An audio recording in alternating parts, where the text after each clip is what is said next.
গরু ছাগলের ভুঁড়ি খাওয়া জায়েজ আছে কিনা? কুরবানির সময় আসলে এই একটা প্রশ্ন আমাদেরকে সবচাইতে বেশি করা হয়। বলে, হুজুর, আমরা যে পশুগুলো কুরবানি দিচ্ছি এর ভুঁড়িগুলো আমরা খেতে পারবো কিনা?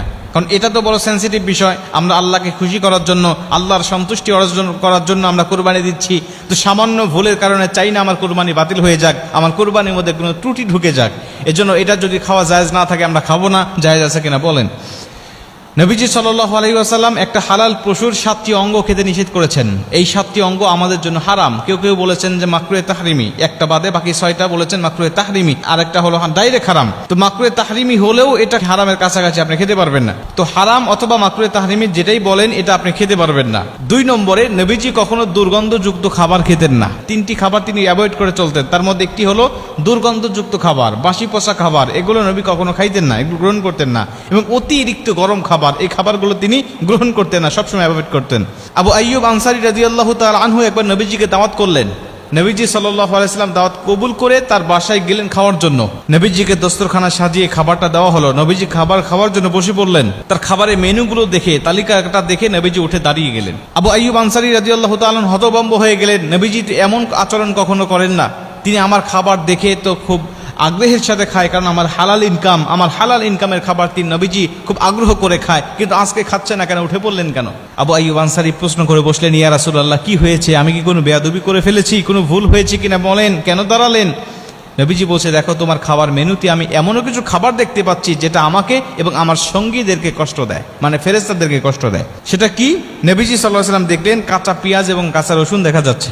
রাসূল সাল্লাল্লাহু আলাইহি ওয়াসাল্লাম বলছেন, দেখো, কাঁচা পেঁয়াজ এবং কাঁচা রসুন খেলে আমার ফেরেশতাদের কষ্ট হয়, এই জন্য এগুলো আমি খাই না। কাঁচা রসুন এবং কাঁচা পেঁয়াজ এটা আমাদের জন্য হারাম নয়, এটা খাইতে পারি, কিন্তু খাওয়ার পরে আমাদেরকে মুখ পরিষ্কার করতে হবে। খেয়ে নামাজে দাঁড়ানো যাবে না, খেয়ে মসজিদের কাছে যাওয়া যাবে না। কাঁচা পেঁয়াজ এবং কাঁচা রসুন না খাওয়া গেলেও আমরা এটা রান্না করে খেতে পারি, আমাদের জন্য কোনো সমস্যা হবে না। ঠিক তেমনি ভাবে ভুঁড়িতে আমরা জানি খুবই দুর্গন্ধ থাকে।